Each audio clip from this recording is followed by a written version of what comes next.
fortune.lk site එකට register වුණාට පස්සේ සයිට් එක ගැන ඔයාලා දැනගන්න ඕන දේවල් මම මේකෙන් පැහැදිලි කරනවා.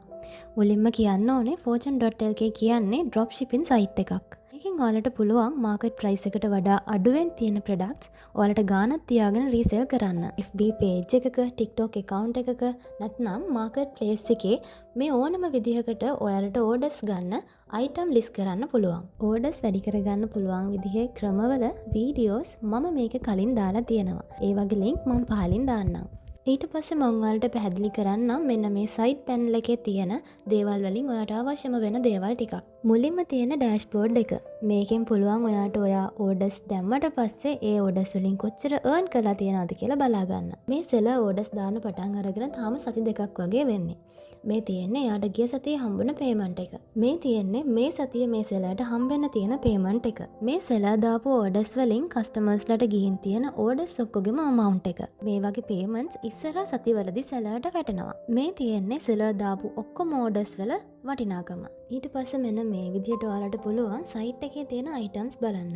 මේ search bar එකෙන් search කරලා ගන්නත් පුළුවන්. නැත්නම් මෙහෙම scroll කරලා items හොයා ගන්නත් පුළුවන්. ඔයාලා මේ item එක select කරගත්තොත් normal විදිහට නම් මෙන්න මේ drop shipping price එකට තමයි ඔයාලට අපෙන් item එකක් හම්බෙන්නේ. seasonal offer කියන price එක නම් ඔයාලට මේ මාසෙ ඉවර වෙනකම් දීලා තියෙන offer price එකක්. ඒක වළංගු වෙන්නේ මයි 31 වෙනිදා වෙනකම් විතරයි. ඊට පස්සේ market price කියලා දීලා තියෙන්නේ මේ item එක මේ දවස්වල මෙන්න මේ වගේ ප්‍රයිස් එකකට තමයි සෙල් වෙන්නේ කියන එක දැනගන්න ඔයාලට අයිඩියා එකක් ගන්න තමයි අපි ඒක දාලා තියෙන්නේ. මේ අයිටම් එක ක්ලික් කරලා ගියාම ඒකේ විස්තර ඔක්කොම මෙන්න මේ විදිහට දාලා තියෙනවා. ඔයාලා මේ අයිටම් එක විකුණන්න දානවා නම් අපේ drop shipping price එකට වඩා වැඩියෙන් ඔයාට ගාණක් තියාගෙන සෙල් කරන්න. එතකොට ඒ ඔයා වැඩියෙන් තියෙන ගාණ තමයි ඔයාගේ profit එක වෙන්නේ. මම ආයෙත් මතක් කරනවා මයි 31 වෙනකම් seasonal offer එක තියෙන නිසා ඔයාලට අපේ drop shipping price එක තවත් අඩුවෙන් හම්බෙන නිසා ලොකු profit එකක් තියාගෙන ඔයාගේ item sell කරන්න පුළුවන්. ඔයාලා මේ item එක sell කරන්න list කරද්දී මේකේ තියෙන photos මෙතනින්ම download කරලා දාන්නත් පුළුවන්. නැත්නම් මේ item එකේ නම search කරන්න පුළුවන් Google එකේ හරි TikTok එකේ හරි.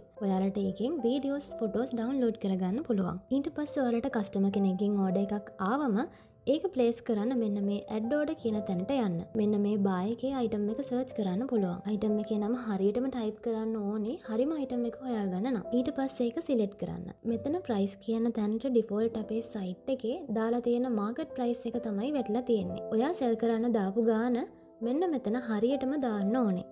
ඔයාලා මේක විකුණන්න දැම්ම 1500 නම් ඒ ගාන මෙතනින් දාන්න. මෙතනින් ඔයාලට quantity එක. එහෙමත් නැතිනම් item ගණන ඔයාලට මෙතනින් add කරන්න පුළුවන්. customer මේ item එකෙන් දෙකක් ඉල්ලුවොත් මෙතන දෙක කියලා හදන්න ඕනේ. ඊට පස්සේ customer ගේ details හරියට දාන්න.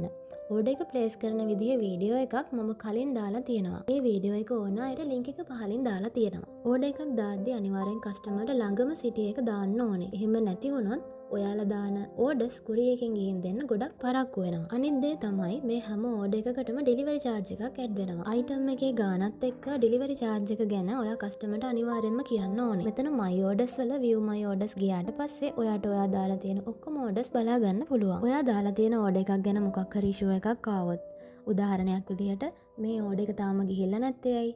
මේ ඕඩර් එක තාම ඉන්කුරිය තියෙන්නේ ඇයි? මේ ඕඩර් එක රිටර්න් ඇවිල්ලා තියෙන්නේ ඇයි වගේ දේවල් වලට දැනගන්න අවශ්‍ය නම් මෙන්න මේ FC නම්බර් එක තමයි අපිට ඔයා යවන්න ඕනේ. එතකොට අපි ඒක චෙක් කරලා ඔයාට ඉන්ෆෝම් කරනවා. තව ඔයාලට මෙතනින් බලන්න පුළුවන් ඔයාලා ඕඩර් එකක් දාපු දවස, customer details, item එක මොකක්ද? ඕඩර් එක කුරියර් එකේද තියෙන්නේ, deliver වෙලාද, settle වෙලාද, confirm එකේද, මොන විදිහටද තියෙන්නේ කියලා ඔයාලට මෙතනින් චෙක් කරන්න පුළුවන්. මෙතනින් ඔයාලට බලන්න පුළුවන් ඔයාලගේ මොන orders වලටද payment වැටලා තියෙන්නේ කියලා. මෙන්න මෙතන i එකෙන් ගියාට පස්සේ ඔයාට වැටලා තියෙන payment වලට අදාළ orders වල ID numbers බලා ගන්න පුළුවන්.